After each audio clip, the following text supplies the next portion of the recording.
तो भाई नमस्कार मु गौड़ टुका स्वागत करछी गोटे नुआ ब्लॉग रे। सो टिके सपोर्ट जणेबे सब्सक्राइब करेंगे आउ आपन तो जानथिबे ओडिसा रे मयूरभंज रे 2 दिन हेलाणी लगातार वर्षा चलची ना छाड़ुची। आउ मु संगृह के पाखे रहे तो एठी तो हमर पहाड़ी एरिया सब वर्षा बहुत परिमाण रे होची किंतु मयूरभंज रे प्राय टाइम तो वर्षाटा क्यूट लगे। आउ एठी देखि पारथबे बिलो गुडा हमर पूरी आसलाणी बिलो गुडा बहुत भल भाव माने वेदरटा बहुत क्यूट लगुच बहुत सुंदर लगुच। सेठी समीवृक्षटा अच्छी देखा तो बादल पूरा ढांकी आउपटे अच्छी शिमिलीपाल मुझे घूरी बुलचु टे छात उपर वर्षार मजा नौ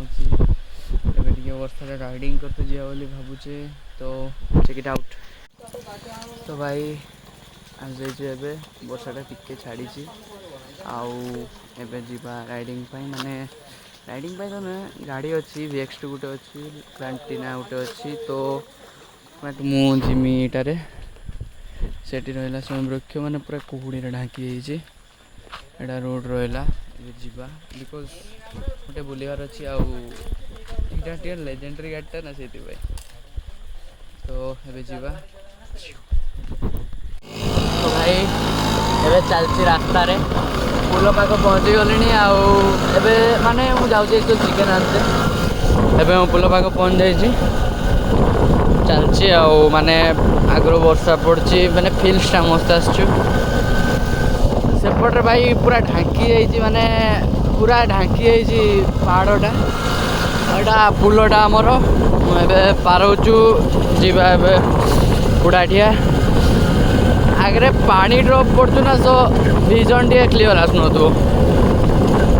सो भाई पहुँच जाइए चाउमिन दुकान रे ये चाउमिन दुकान रे पहुँच जाइए चाउमिन खाई तापर जीवा आउ वर्षा एबे टिके माने थामी माने वर्षा टे कमी आउ चली आउ। तो भाई चिकेन आनते आनते लेट होगा पुणी वर्षा भी होता सो एबे घरे पहुँच जाइए खाई शोवा बाय।